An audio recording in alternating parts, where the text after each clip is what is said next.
Good evening. Thank you so much for joining us for The News Now, your digital update at 8 o'clock. We'll be streaming this broadcast live on Facebook, Twitter, WTOC.com, the WTOC News app, as well as Roku and Amazon Fire. We're going to bring you some of the top stories that we're following throughout the day and the evening. Tonight, Georgia State fire officials are warning all of us about and making sure that everyone has smoke detectors in their homes. This comes as Savannah Fire is investigating that deadly apartment fire that claimed the life of a 5-year-old little girl. WTOC's Jarvis Robertson is following up on the tragic story and has some details that very well may save your life.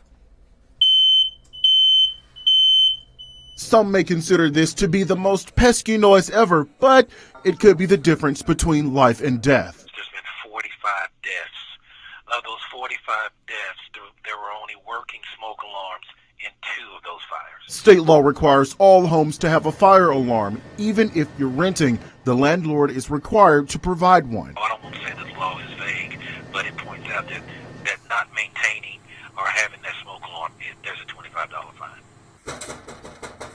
The American Red Cross is always available to lend a helping hand to prevent further tragedy. They suggest you be prepared with an emergency response plan. And that plan helps them make sure that they are able to respond right away and typically get out of their house within 2 minutes or less if there is an actual fire in their home. State officials tell me there's really no excuse to not have a smoke alarm in your home. And if that local fire department does not have an alarm, then you can call the State Fire Marshal's office, and we will work with other fire departments to get you one.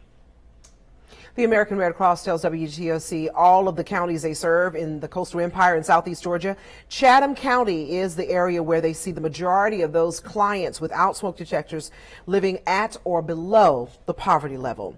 Well, today was the first day to visit and mourn the loss of Savannah police officer Anthony Christie. People came to pay their respects for the officer who was killed while securing a crash scene on I-16 at the Fox and Weeks Hodgson Memorial's chapel. There are also 2 other times to go to a visitation on tomorrow from 10 a.m. until noon and 4 p.m. until 7. Those visitations are open to the public. Officer Christie's funeral will be held on this Saturday. Following the funeral, there will be a motorcade procession. Police tell us that there will be road closures along the route starting at about 2 o'clock on Savannah's south side. Yes, we do encourage everyone to show respect to all officers and pray for all of our officers, especially Officer Christie and his family.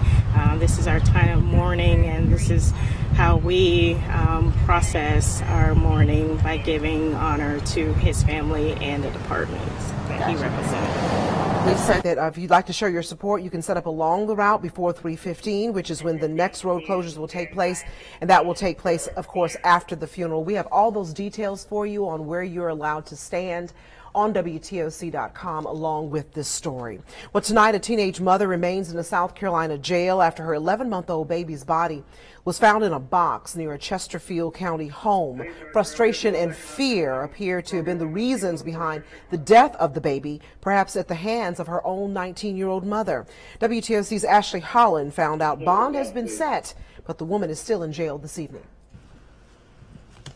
Paying respects to the baby girl whose body was found on the property near her makeshift memorial, people have questions about Harley Lane Lewis's death that remain unanswered. It makes you feel that sickening in your stomach. So does Sheriff Jay Brooks. I got grandchildren, and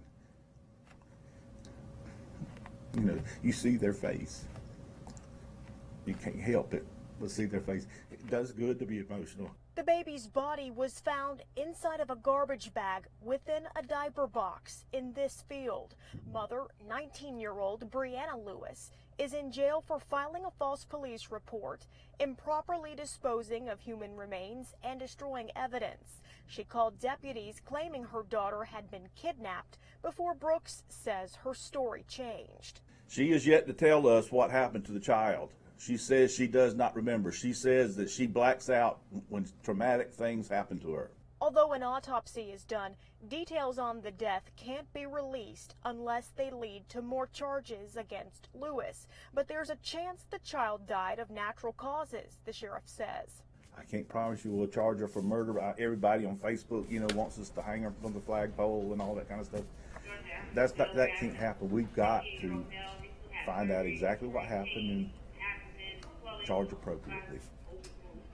Now, Sheriff Brooks tells us that he did interview the baby's grandmother, and she told him that she was torn between paying the bail for her daughter or the funeral expenses for her granddaughter.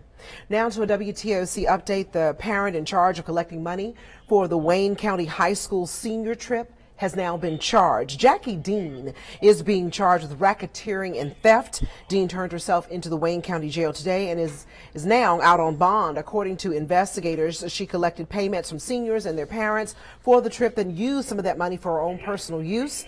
GBI is still investigating the exact number of victims and the total amount of money that was taken. We'll, of course, continue to follow the story and bring you the very latest information as it becomes available. And don't forget to come on back for the next digital update with meteorologist Jamie Ertles. You have your complete First Alert forecast. Thanks so much for joining us, everyone. Good night.